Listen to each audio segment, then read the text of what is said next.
Michelle Gordon. These are two of the pieces that I have in the show. The other one is right there in the corner, and then there's two large oil paintings in the other room also. I am originally from Kansas City, Missouri. I've been in Chicago for about 15 years. I never studied painting. I studied literature, and I just always painted. And when Jackie told me that I had the opportunity to talk a couple months ago with the show, I was absolutely horrified. And I've never talked about my work before in a big group of people, in front of a big group of people. But they're friendly. they are so nice. Yeah. Thank you. That's just water. She needs that. She needs that. Yeah, no, yes, it's good. Water. So I never went to art school, so I never learned how to talk about my art, so I always felt pretty insecure about it. So it makes you an artist. What? So it makes you an artist. Right. I think so. It comes from within. You didn't learn it. Right. I was a really shy kid, and I grew up next door to painters in Kansas City, Missouri, abstract painters. So I started when I was about 6 with oil paints, and I never painted to finish a painting or anything. I just painted because I love to do it. And I had a pretty busy household with lots of kids, and I think I just retreated into my little space and just painted to find some kind of sanity. Painting and Barbies. And so that's actually how my style originated, was because I didn't have many things to paint on. So I just painted layer upon layer. It wasn't political, or, it was just because I loved to do it. And then that turned into a career. 10 years ago, in 2013, people saw my work at my house. I was always really private about it. And I had these I used to babysit in exchange for stretcher bars. And I had this collection of big pieces, like 50 by 60, which is kind of pretty standard size. And someone suggested that I have a show at a wine bar. So I did, and there's a lot of anxiety around it, and I thought people were going to hate it. I took one art history class, 19th century art, at UMass Amherst when I was like 19, and then I studied like Moyen Age.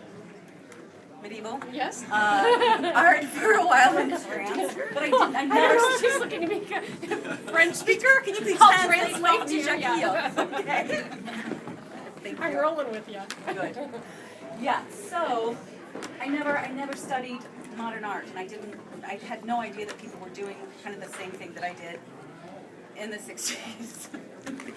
People saw my work and said, "Oh, you must be a big fan of de Kooning," or just writing down names all the time. So since then, the last 10 years, I've read a lot of books, I've researched a lot, but this all really comes from inside of me, from my imagination, my feelings, my surroundings.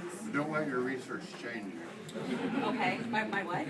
Don't let your research change you. Okay, no, You're it on the hasn't. right track. It hasn't. You're on the right track. It hasn't, and that was scary at the beginning when I first started to show the work. People were going to be judging it, and how do I know when it's finished? And everyone had an opinion about it. I couldn't believe it. And it just felt so weird to be accepted. I had no idea that, like, people like Sally Fields when she won that award. That's how I felt. I did not know that I was going to fit in. I thought I was so different from everybody. But So do each of these paintings represent different periods of your life, or are they? Exactly. I had a great opportunity a couple of years ago. A piece of mine was selected to show in the Biennale in Venice, in Italy. So I lived over there for a couple of years, and that's actually when I started painting smaller pieces, because I was shipping paintings, and I did it all myself. I was telling someone earlier, I took noodles from the swimming pool and just rolled up the canvases, and then they get cracked, and it'd be a disaster. But that one over there is from Italy. The palette it's a softer palette, usually from the Italian years. And then this is November. A lot of the pieces take, some, like I was telling you guys, a couple have just taken a couple of days to make, but for the most part, a couple of years. So do you walk away from it and come back to it? Yeah, exactly. I work on probably at least a dozen at one time. So what would you say is your biggest artistic Biggest artistic inspiration? You know, when I feel good, like when I'm not tired, when I'm not compromised in any way, and I feel completely like myself, like I have everything, I'm good with all my relationships, I'm good with, you know, when everything feels in line, I don't know if that's nature or God or love or, I don't really know what it is, but I'm just able to, like, express the best version of myself.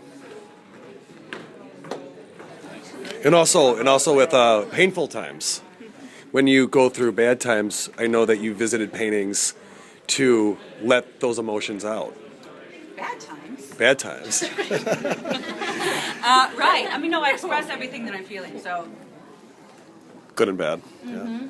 good and bad, happy, lonely. There's really, I mean, painting for me has always been just something that I do on a daily basis. Exactly. It's not like, okay, I'm going to paint now. Like, most of my clothes have paint on it. It's all oil. It's super messy. Every time, like, I get ready to paint and put on my painting clothes and get the lights fixed, I end up getting distracted. And I do something that I don't usually do, like clean. And then when I'm, like, dressed up and ready to do something else, I end up just all of a sudden, 2 hours later, like, I have clothes two are outfits screwed. that don't have paint on them. Yeah. So Yeah, you so said, it I is have a really. question for you. These two have a very different feel. And I don't want to put you on the spot, but can you explain maybe why they have this different feel? Sure. This painting I worked on for much longer than this painting. This is probably, this is my latest piece. Because I started when I was little, layering and working over so many layers because I didn't have any canvas.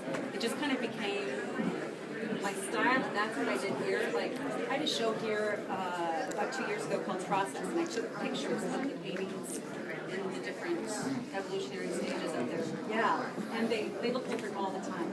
This one I struggled with. This one was all red and all orange, and I spent a long time on this one, probably like 2 years on and on, and it just was really hard for me. This one, after struggling, because I usually do struggle. The other one in there took a couple years, and you can see there's so many layers. You can like see that it was hard. This one, after struggling, I think on the other ones, this one was totally natural. Just kind of, I was like squeezing the paint just directly from the tube, and I was just in. I was.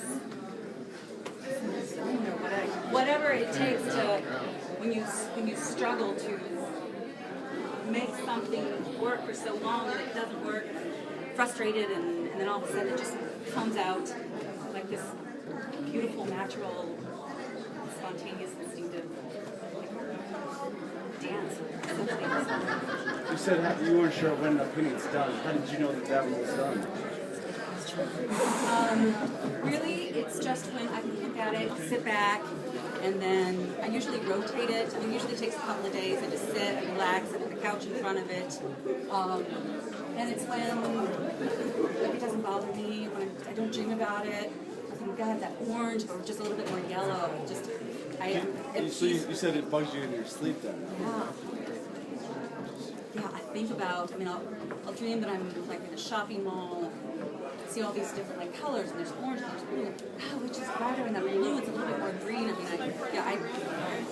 my dreams are pretty complicated when it comes to color. Yeah, so I know it's finished when I don't have those kind of dreams anymore. I can just be still with it. Woo!